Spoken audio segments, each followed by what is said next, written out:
Eleanor Williams. Untold Stories from the West.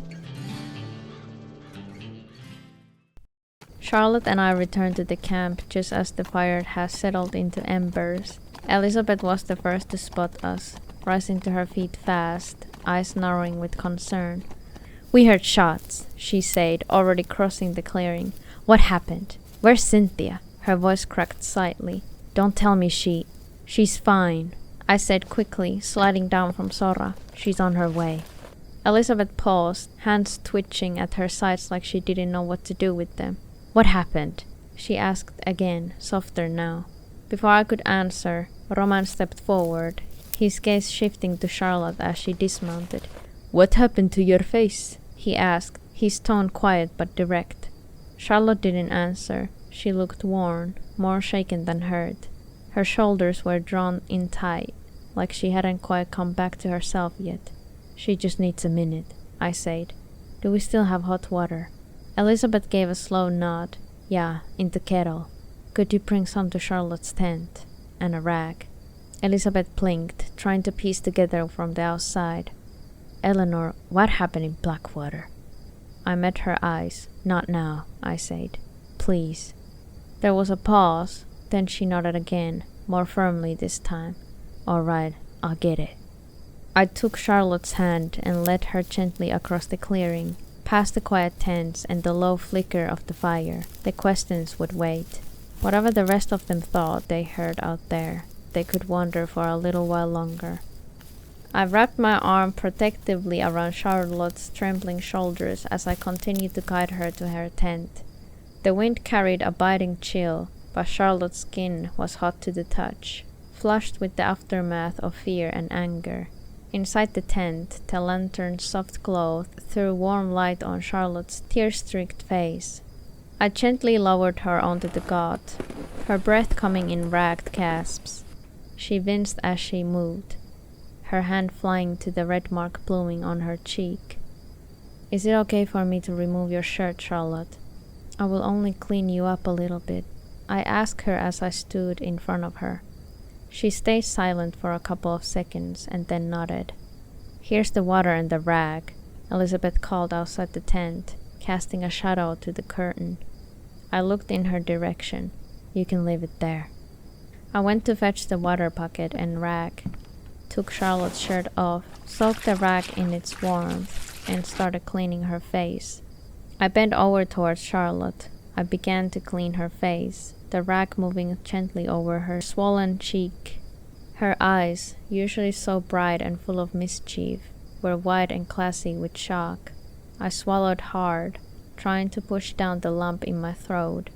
Seeing her like this broke something inside me. She winced as the warm water touched the bruise, and a strangled sob escaped her lips.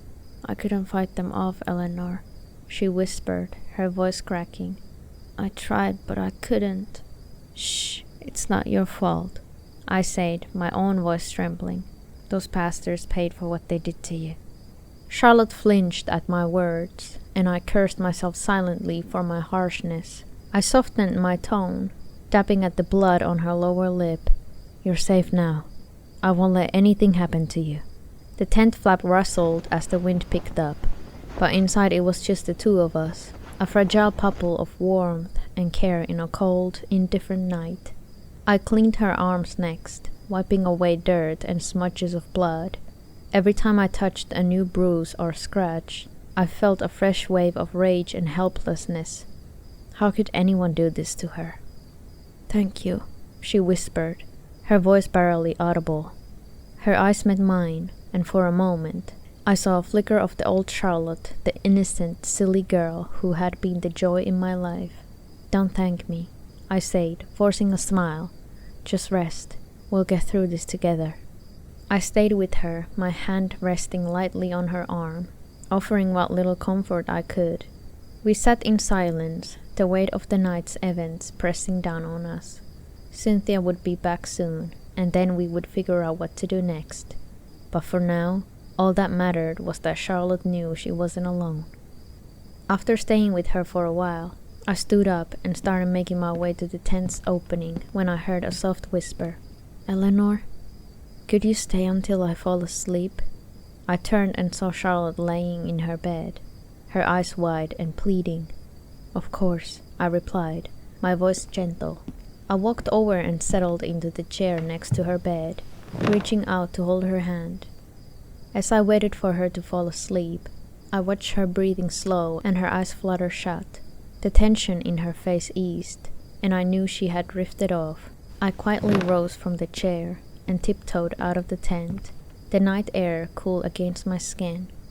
Outside, the camp was quiet except for the crackling of the campfire.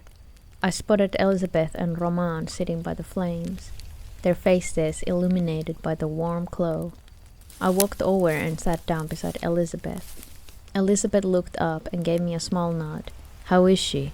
she asked. "Sleeping now," I replied, but she was scared. I think everything's finally catching up with her.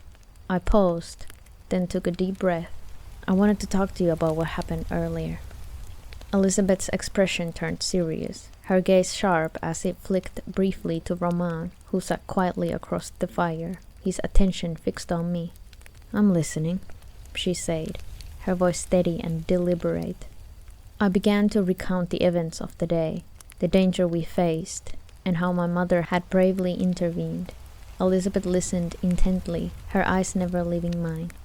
When I finished recounting what happened, Elizabeth didn't speak right away. She stood there stiff as fence post, jaw set tight, her eyes fixed on the fire like she meant to burn the hole clean through it. When she finally spoke, her voice was low and shaking. Not with fear, but with fury she was trying hard to keep reined in. "Goddamn bastards," she muttered. "You're lucky to be breathing, both of you." She shook her head, lips curled with bitter disbelief. "Your mama's got the devil's own fire in her. No one else would have walked out of that alive."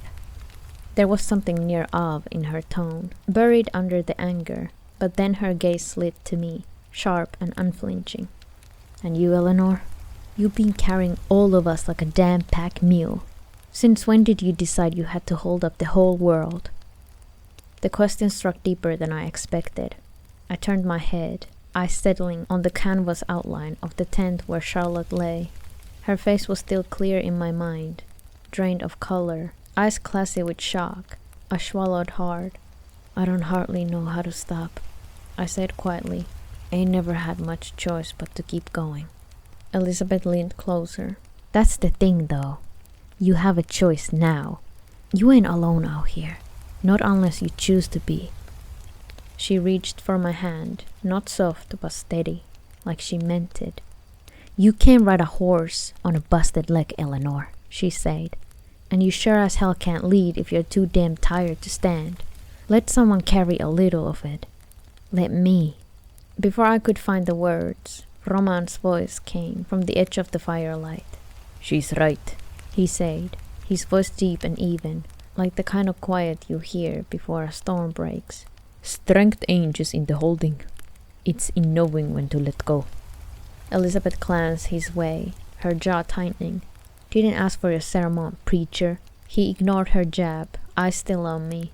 "You've done more than most would have dared. You led us through fire and blood. But no one stays standing forever without someone to lean on." I looked between the two of them. Elizabeth, fierce and blazing like kindling about to catch, and Roman, steady as stone, unmoved but present. They didn't like each other much, that was plain, but both of them stood here now, not because they had to, but because they chose to. I let out a breath I hadn't realized I was holding. "If I stop, even for a moment," my voice cracked, "I'm afraid everything might come apart." Elizabeth leaned in even closer, voice softer now. "It won't. Not with us here." The fire popped and cracked, the only sound in the stillness that followed. I looked down at Elizabeth's hand in mine, calloused, strong, warm, and finally gave it a squeeze. "All right," I said. "Not forever. But for tonight, I reckon I could use the help." And in that moment, with the fire flickering low and the night pressing in around us, I felt something shift. Just a little, just enough. I turned toward the tent, the canvas glowing faintly in the dark. Behind me, they said nothing more, but they didn't need to. For the first time in a long while, I knew I wouldn't have to face the storm alone. There's something else I need to tell you, I said quietly. Their eyes shifted toward me, the fire casting shadows across their faces. In the days before I went to Annesburg, a group of women phoned me, out near Limpany. They took me to Beaver Hollow, said they were building something of their own. They asked me to join them. I paused, watching the flames twist and rise, not brave enough to look at either of them. I said no, but they told me they'd be heading to Valentine in a couple of weeks, in case I changed my mind. I finally looked up, voice low but even. Maybe we could work with them. Not now, but later. Maybe even another bank. The words floated in the firelight like ash, reckless, weighty, impossible. Elizabeth blinked, stunned. Then her voice cracked through the stillness. Eleanor, have you lost your goddamn mind? Another bank job? After the last one turned into a bloodbath?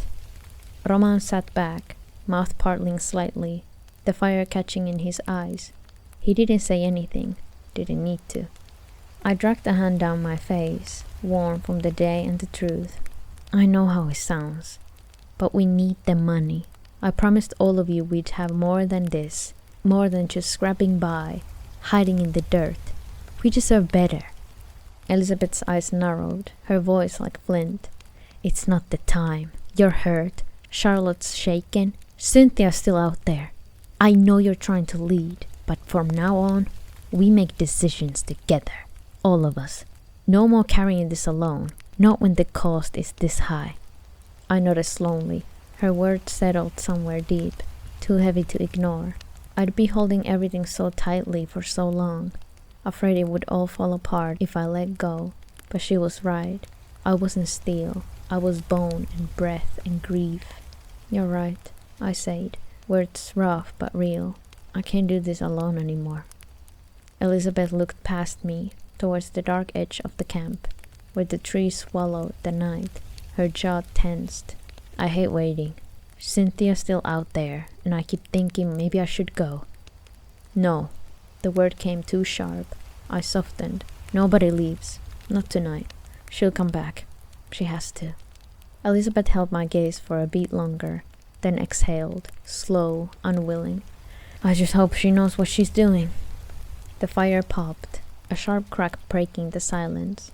Then Roman spoke, voice low and steady. She does.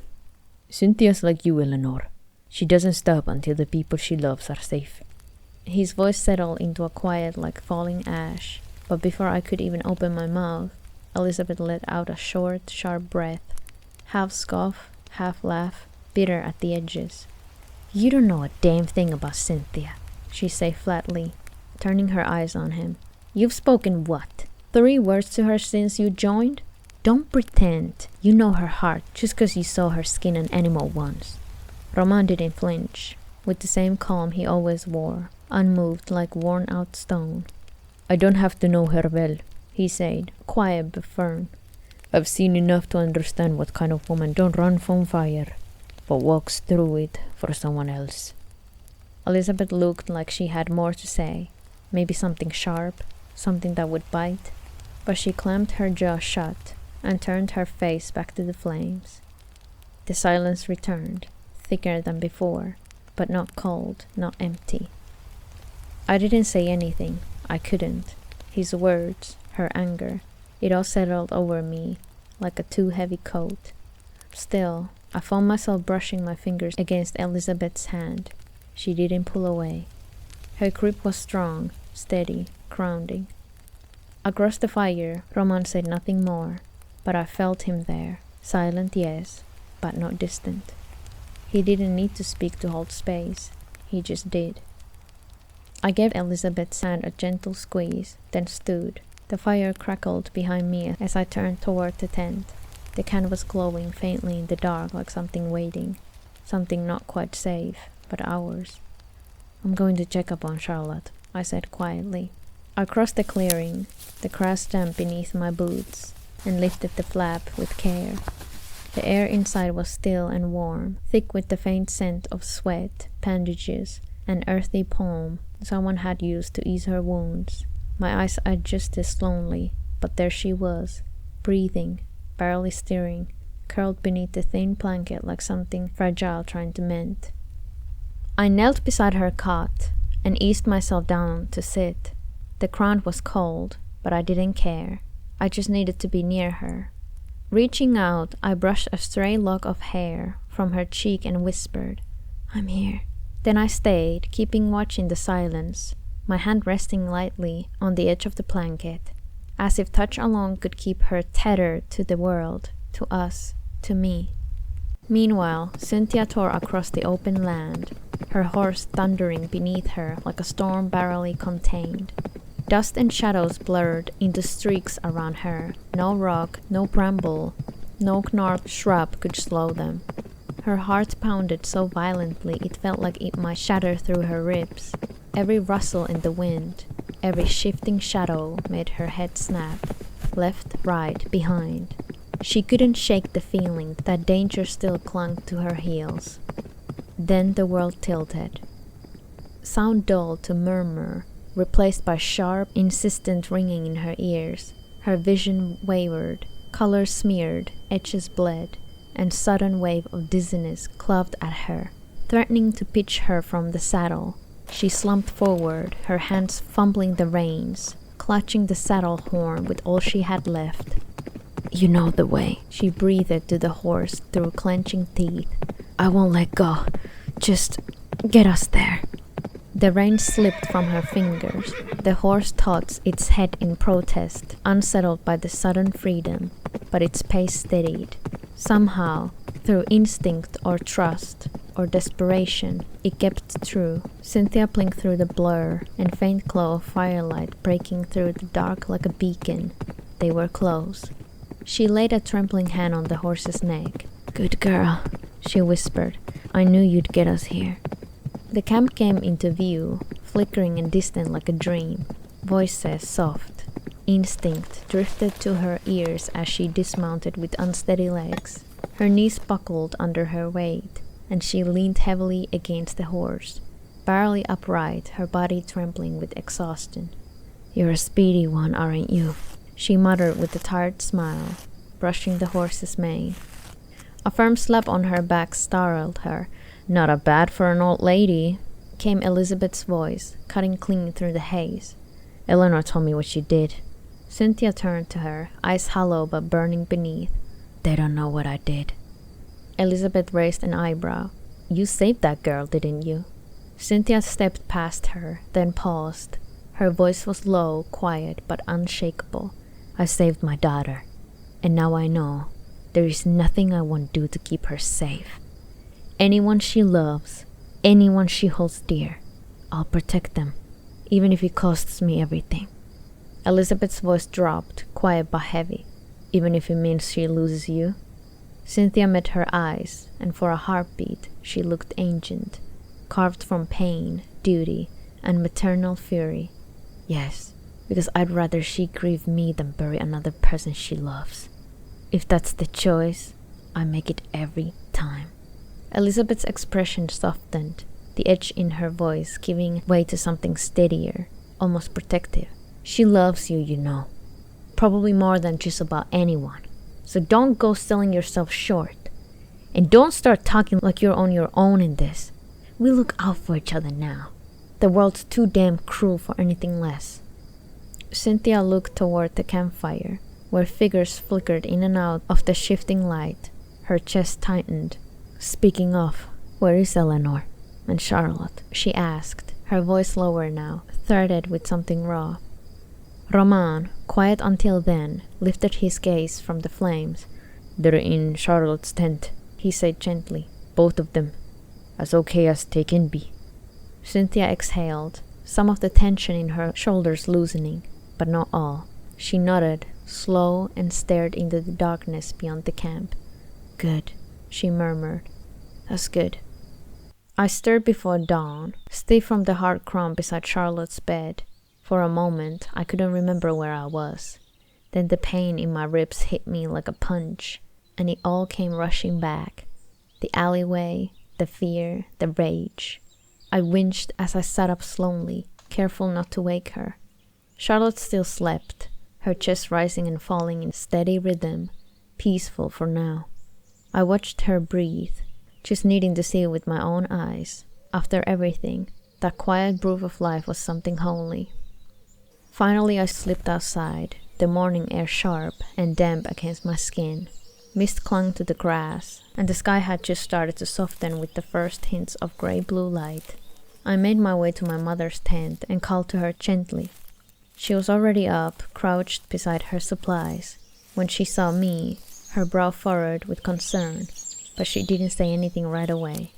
"I think I need another morphine shot," I said as I stepped into her tent, tugging at my sleeve, though part of me hated asking, even now. My mother looked at me for a long second, her eyes tired and unreadable in this soft morning light. Then she signed slow and quiet. "I think this should be the last one," she murmured, gently rolling the fabric higher up my arm. "We need to stop before it starts pulling you under." "I don't know," I said, trying to force a smile that wouldn't quite come. "Yesterday's ride did a number on me. My body's still screaming about it."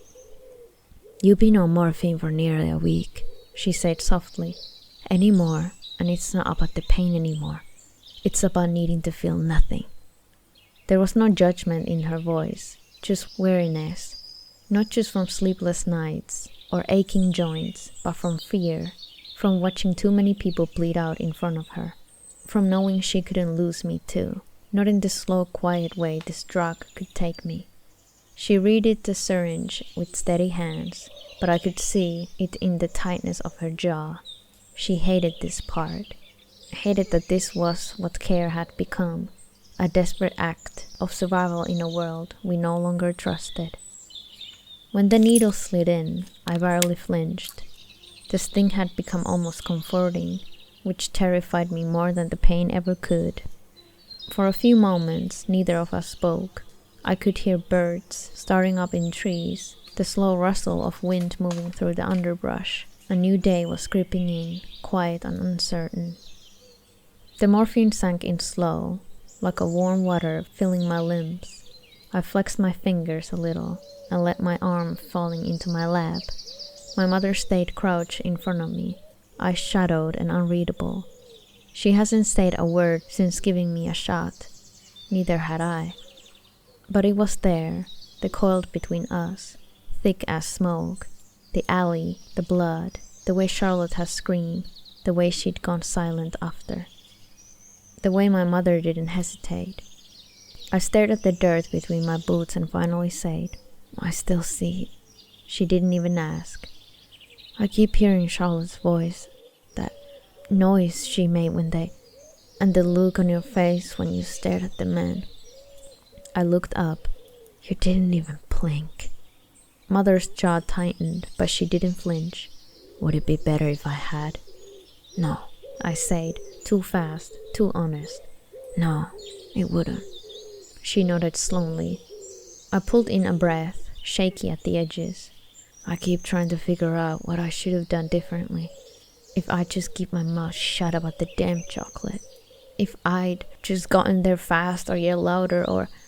God, something. "You didn't fail her," Mother said, sharp and low. "Those men made their choice. Not you, not Charlotte." "But it was you who stopped them," I said. "Not me." "I'm not proud of what I did," she said, "but I don't regret it." Silence stretched between us again. The birds were louder now, tree branches shifting overhead. Somewhere behind us, water began to pour gently over the fire, a soft bubbling sound breaking through the morning hush. "I didn't recognize you at that moment," I said, my voice a rasp. "You weren't... you." "I wasn't," she admitted. "I was just a mother and a weapon. That's all." I met her eyes. "That part scares me." She looked tired. "No.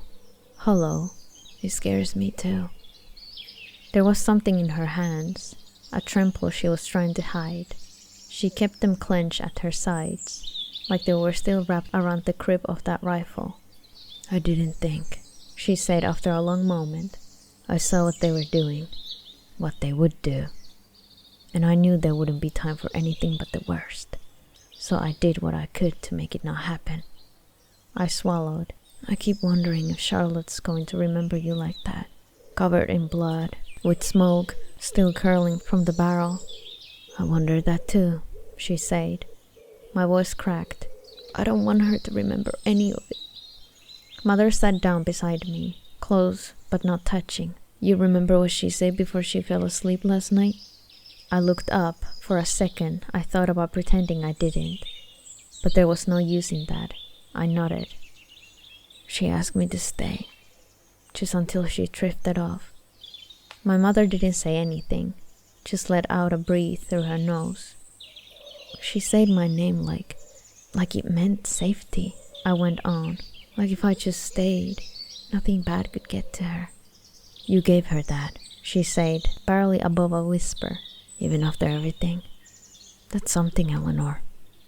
I looked down at my hands. They were shaking a little. "I don't know if that's enough." My mother finally began rubbing one hand over the other, as if trying to soothe something she couldn't name. "It was to her." I thought about the way Charlotte's hand had clung to mine until sleep had pulled her under, the way her breath evened out, how her fingers slowly uncurled like a child finally safe from the monster under the bed. I nodded again, but this time slower, more certain. "Yeah," I said. "Maybe it was." Footsteps crunched softly through the dewy grass, drawing closer.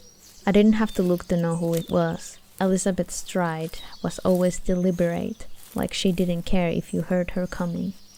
She paused just outside the tent, then pushed the flap aside, her silhouette backlit by the pale morning light. A faint smirk tugged at her mouth. "Mother and daughter having a heart-to-heart talk. Did I disturb the peace?" she asked in that dry, sarcastic drawl of hers. Classic Elizabeth, always tossing a bit of grit in the quiet. "No," I said, glancing up at her. "We're finished." "Good," she replied, already moving to the fire pit just outside. She poured herself a cup of coffee, the tin mug clinging faintly as she set the pot down again. She took a sip and eyed me over the rim. "Eleanor, you're coming with me today." I blinked, frowning. "What? Me? Where?" My voice cracked with surprise. Elizabeth didn't answer right away, just took another sip, then gave a sharp nod in my direction. "Once that morphine kicks in," she said evenly, "we're riding."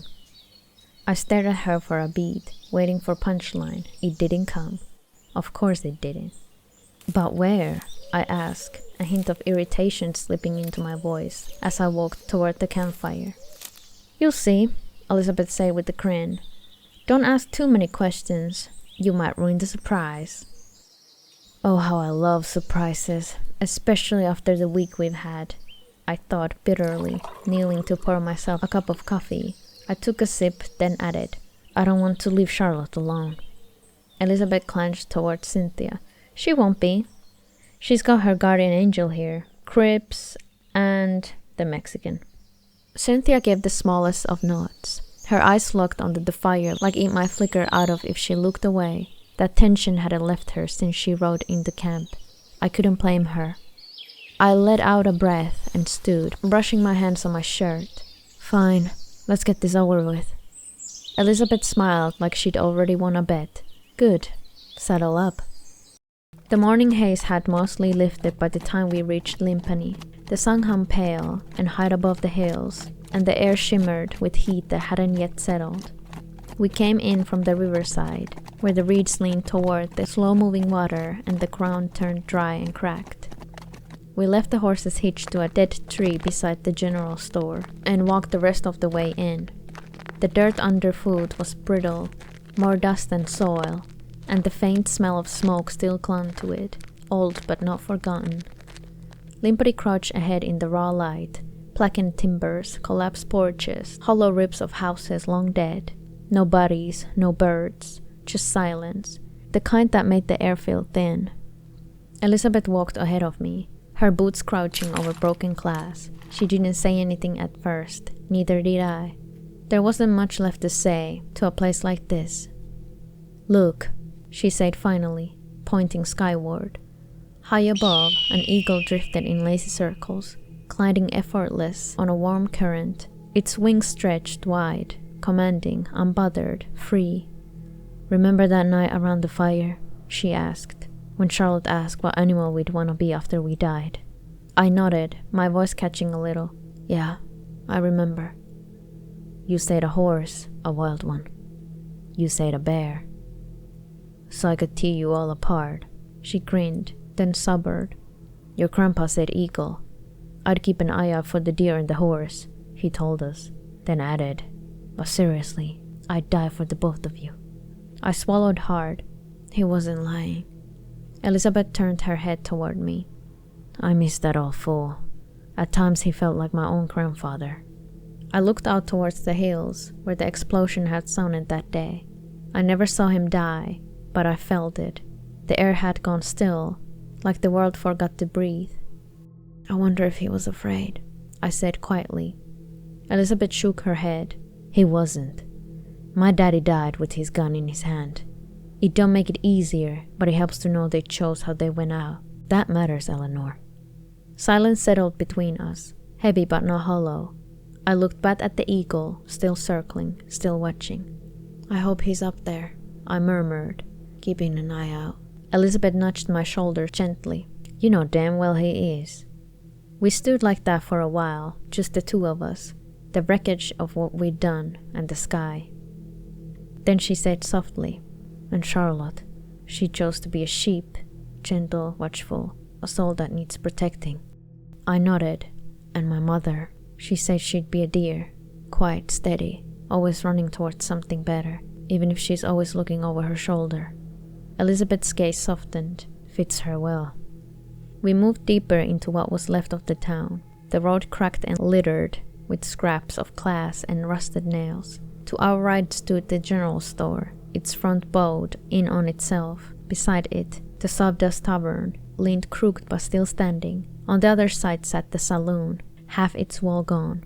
We passed between the two and stopped before the bank across the street. The sign still hung by one chain, blackened but legible enough to name the place. Elizabeth's eyes lingered on it. Then she huffed a quiet laugh. At least we ain't got no bounty hanging over our heads, she said. Everyone who saw us that day is dead. That pulled a small breath of laughter out of me, not much more. We didn't go outside, just walked around the back, where the land dipped toward the open fields. From there you couldn't see the bridge, but you could see the direction it used to stand. The grass rustled in the wind, dry and tired. For a while, neither of us spoke. The air felt heavy, like the place itself was remembering. Elizabeth kicked a clump of dirt. Funny how quiet it gets when a place dies, she murmured, like it's still waiting for someone to come back. I nodded faintly. No one's coming back here. No, she said, almost to herself. Guess not. She hesitated, then added quickly. When my daddy died, it was quiet like this too. I turned toward her. Your daddy? She nodded. Yeah, I didn't even cry. Thought that made me strong. Her voice stayed even, but there was a small shake at the edge of it. He was a gunslinger, not a hero, not a villain. Just a man too fast with the pistol and too slow to grow old. Got himself shot outside a saloon in Hodgeman County. Left me and my sister Nora with nothing but his name and a few stories nobody remembered right. I stayed quiet, the wind tugged at her hair, carrying dust between us. She stuck around for a while after that, Elizabeth went on. Then one morning she was just gone. Didn't leave a note, didn't take her coat, just gone. She let out a snort, humorous laugh. Guess we both had a habit of running from what hurt. You ever think she hates you? I asked quietly. All the time, she said. Told me once too. Said Mama died bringing me into the world, and I'd be taking from her ever since. That's not true. Maybe not, she said, but knowing don't make it feel any different. Still, I'd like to think she's out there somewhere. Still blaming me means she remembers me. For a while the only sound was the wind in the dry grass. Then she exhaled, shoulders easing. Anyway, she said, glancing toward the town, Guess everyone's ghost got somewhere to stand round here. I didn't look back. My eyes stayed on the hills, the place where the blast took him. You want to see it? She asked. I shook my head. Not today. All right, she said softly. We stood there a moment longer, her looking at what was left behind, me at what we'd lost ahead, then turned and made our way back toward the horses. The silence between us wasn't sharp anymore, just worn out, like something had finally run its course. By the time we reached the road, the sun had climbed higher, washing the world pale and flat. The air shimmered with heat.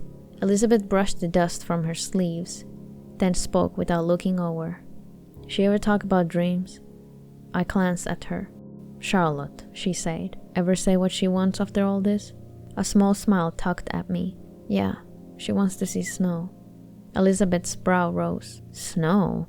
Big proper snowfall, I said. Not frost or sleet, the real kind. She grew up in New Austin. All she's ever known is dust and heat. Elizabeth smiled faintly. Can't blame her for wanting something different. I could almost hear Charlotte's voice again. Please, Eleanor, tell me we can go there. Just once, before California. I'd laughed then. We'll go, but you'll need warmer clothes or you'll freeze your ass solid. She still brings it up sometimes, I said, usually when she thinks no one's listening. Elizabeth looked ahead thoughtful. You should take her north. Give her that. Hell, give yourself that. Break's long overdue. I hesitated. What about camp? We'll be fine, she said simply. Me and Cynthia, we've done it before. And Roman, she smirked faintly. Well, he ain't going nowhere unless we shove him. That made me laugh, just a little. Let her see the snow, Elizabeth added. Remind her that there's still more out there than ashes and ghosts. We rode in silence after that. The wind felt warmer now, and the ache in my chest wasn't all grief. It was something else, something that almost felt like hope. By the time we reached camp, the light had gone flat and gold. A thin line of smoke rose from the fire pit, where Cripps hunched, poking at the pot with the stick like it had wronged him. The rest of them were gathered nearby, quiet, waiting. Cynthia saw us first. You two took your time. Elizabeth swung down from her horse. We weren't in a rush. Didn't think you were, Cynthia said. Didn't say where you were going. Elizabeth smiled faintly. We still haven't. That was the end of it, for now. I dismounted slower, my ribs aching, hands shaking. The dull edge of pain was creeping in again, and I already missed the needle I swore I wouldn't touch. Charlotte's eyes found mine. She smiled, but it faltered when she saw the thermor. She didn't say anything, not yet. The fire burned low, throwing long shadows through camp. Cynthia and I shared the same log. Charlotte sat to my left on a chair, one knee pulled up. Across from me, Roman hunched with his knife. Elizabeth sat to the right, hat brim low, eyes catching the glow. Cripps stirred the pot. Soup's on, he muttered. Barely. No one answered. The stew smelled thin, but I forced a few sips. My hands wouldn't stop trembling. Cynthia noticed, tore off a piece of bread and set it on my bowl. Quiet care. The fire popped. Roman muttered something about Cripps cooking being punishment for the living. Elizabeth smirked, faint but real. Then Charlotte shifted, reaching into her pants pocket. I didn't say anything earlier, she said, but I did grab something from Limpany. That got everyone's attention. She opened her hand. A small jagged flake of gold lay there, catching the firelight like it didn't know it was worthless. Elizabeth blinked. You serious? Charlotte grinned. Guess I'm the only one who made a profit. Roman snorted. If that's profit, we're doomed. Cripps wheezed a laugh. Smallest haste payout I've ever seen. Make a necklace out of it, Elizabeth said. Charlotte tilted her head. Maybe a crown. I managed a small smile. My voice came out rough. Queen of Ashes. That drew tired laughter, soft, real. Even Cynthia let the corner of her mouth lift before shaking her head. For a while that was enough. The ache dulled, and thermor steadied. The firelight stretched long across the ground, catching on a gold in Charlotte's hand until it looked like it was burning again. And for that moment, It felt like we were still whole. No ghosts, no bridge, just us breathing together.